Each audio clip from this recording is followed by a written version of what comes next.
বিশ্ব স্বাস্থ্য সংস্থা থেকে পুতুলকে সরাতে পররাষ্ট্র মন্ত্রণালয়ের চিঠি। দুদকের অভিযানে এসকে সুরের বাসায় পাওয়া গেল ১৭ লাখ টাকা। অবশেষে গাজায় যুদ্ধবিরতি শুরু। সাকিব আল হাসানের বিরুদ্ধে গ্রেপ্তারি পরোয়ানা। সাইফের উপর হামলা, অভিযুক্ত ৫ দিনের রিমান্ডে। স্বাগত জানাচ্ছি আমাদের দৈনিক বাংলার প্রতিদিনের বুলেটিনে। দেখছিলেন শিরোনাম, এবার বিস্তারিত।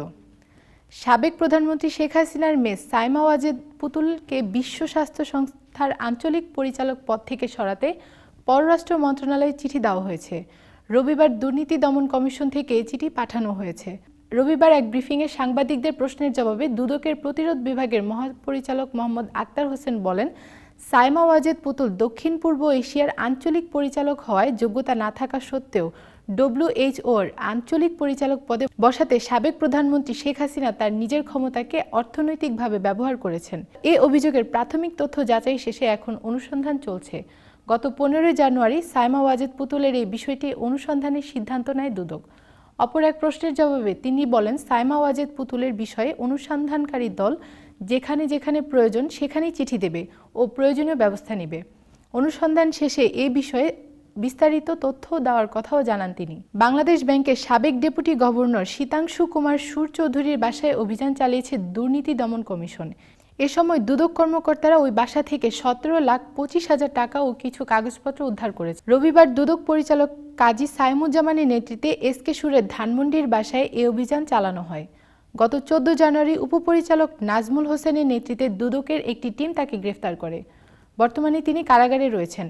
২০১৬ সালের ৫ই ফেব্রুয়ারি বাংলাদেশ ব্যাংকের রিজার্ভ চুরির ঘটনায় সন্দেহভাজন হিসেবে দেখা হচ্ছে এসকে সুর চৌধুরীকে। দুদক সূত্রে জানায়, রিজার্ভ কেলেঙ্কারির ঘটনা চাপা দিতে এসকে সুর চৌধুরীর বড় ভূমিকা ছিল। এ বিষয়ে গুরুত্বপূর্ণ তথ্য রয়েছে দুদকের হাতে, যা খতিয়ে দেখতে তাকে রিমান্ডে এনে জিজ্ঞাসাবাদ করতে পারে দুদক।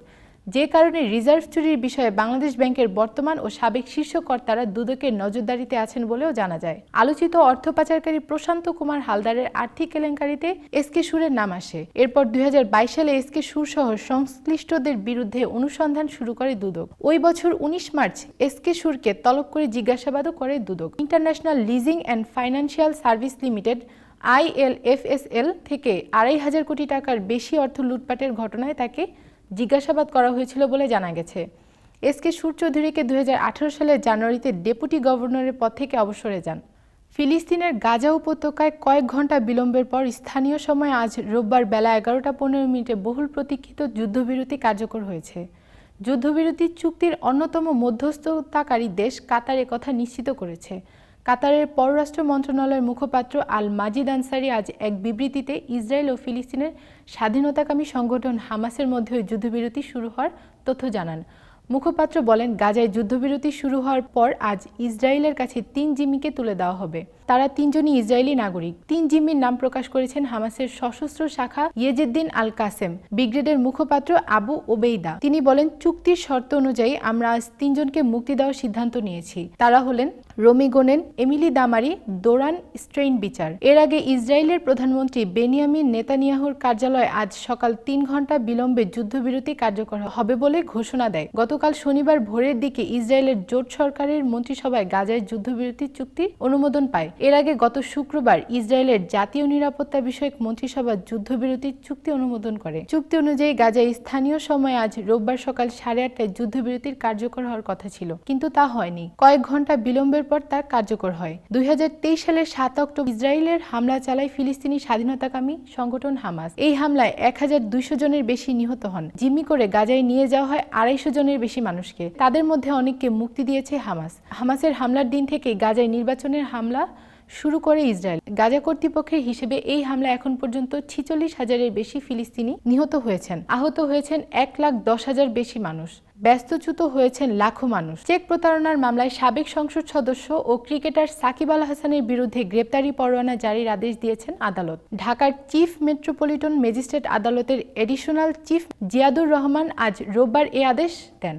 গণমাধ্যমকে এই তথ্য নিশ্চিত করেছেন মামলার বাদী আইএফআইসি ব্যাংকের লোন পারফরমেন্স ম্যানেজমেন্ট ডিভিশনের কর্মকর্তা শাহিবুর রহমান। সূত্রগুলো বলেছে, চেক প্রতারণার অভিযোগে গত ১৫ ডিসেম্বর সাকিব আল হাসান সহ ৪ জনের বিরুদ্ধে মামলা করেন আইএফআইসি ব্যাংকের জনসংযোগ কর্মকর্তা সাহিবুর রহমান। আদালত সেদিন সাকিব আল হাসান সহ 4 জনকে আদালতে হাজির হওয়ার জন্য সমন জারির আদেশ দিয়েছেন। মামলার পরবর্তী শুনানির তারিখ ঠিক হয়েছিল 19 জানুয়ারি। তবে আজ আদালতে হাজির হয়ে জামিনের আবেদন করেন সাকিব আল হাসানের অ্যাগ্রো ফার্ম লিমিটেডের পরিচালক ইমদাদুল হক মালাইকার বেগম। কিন্তু সাকিব আল হাসান ও অ্যাগ্রো ফার্মের ব্যবস্থাপনা পরিচালক গাজী জাহাঙ্গীর হোসেন আদালতে হাজির হননি।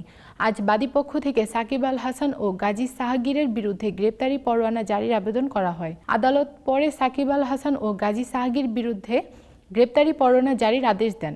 মামলার আরজিতে অভিযোগ আনা হয়েছে সাকিব আল হাসান অ্যাগ্রো ফার্ম লিমিটেডের চেয়ারম্যান হিসেবে দায়িত্ব পালন করেছেন সাকিব। 7 বছর আগে আইএফআইসি ব্যাংকের বনানী শাখা থেকে প্রতিষ্ঠানটি 1.5 কোটি টাকা ঋণ নেয়। তবে নির্ধারিত সময়ের মধ্যে ঋণ পরিশোধ করেনি প্রতিষ্ঠানটি। পরে ঋণ পরিশোধের জন্য ব্যাংকের পক্ষ থেকে নোটিশ দেওয়া হয়। এর পরিপ্রেক্ষিতে অ্যাগ্রো ফার্ম লিমিটেড চলতি বছরের 4 সেপ্টেম্বর 4,14,00,000 টাকার 2টি চেক দেয় ব্যাংকে।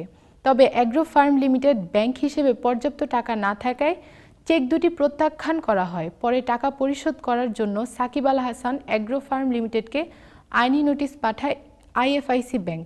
এরপরেও টাকা পরিশোধ না করায় 15 ডিসেম্বর ব্যাংক কর্তৃপক্ষ সাকিব আল হাসান অ্যাগ্রো ফার্ম লিমিটেডের মালিক সাকিব আল হাসান সহ 4 জনের বিরুদ্ধে মামলা করে। প্রায় 70 ঘন্টা চেষ্টার পর আজ সকালে বলিউড তারকা সাইফ আলী খানের উপর হামলার ঘটনার এক ব্যক্তিকে গ্রেপ্তার করে মুম্বাই পুলিশ। গ্রেপ্তারের পরপর তাকে বান্দ্রার আদালতে হাজির করা হয়। বার্তা সংস্থা ANI জানিয়েছে, আদালত অভিযুক্তকে 5 দিনের রিমান্ড মঞ্জুর করেছেন। আজ রোববার সকালে মহারাষ্ট্রের থানের কাছে অবস্থিত একটি ম্যানগ্রোভ জঙ্গল থেকে আটক করা হয় সেই ব্যক্তিকে। তারপর তাকে পেশ করা হয় বান্দ্রা কোর্টে। এরপর আদালত তাকে 5 দিনের পুলিশ হেফাজতে মঞ্জুর করেন। ভারতীয় সময় বেলা 2:30 অভিযুক্তকে বান্দ্রা পুলিশ স্টেশনে নিয়ে আসা হয়। 24 জানুয়ারি আবার তাকে বান্দ্রা আদালতে পেশ করা হবে। এর আগে সকালে এক সংবাদ সম্মেলনে মুম্বাই পুলিশের ডিসিপি দীক্ষিত গেদাম বলেন, প্রাথমিকভাবে তাদের মনে হয়েছে গ্রেফতার ব্যক্তি বাংলাদেশের নাগরিক। 30 বছর বয়সী ওই ব্যক্তির নাম মোহাম্মদ শরীফুল ইসলাম শেহতাজ। গত বুধবার বলিউড অভিনেতা সাইফ আলী খানের উপর হামলা হয়। মুম্বাইয়ের বান্দ্রায় তার বাড়িতে ঢুকে পড়েন দুষ্কৃতিকারী। এই হামলায় গুরুতর আহত হন অভিনেতা। প্রাথমিক তদন্তে পুলিশের ধারণা ডাকাতির উদ্দেশ্যে নিয়ে সাইফ কারিনার বাড়িতে ঢুকেছিলেন তিনি।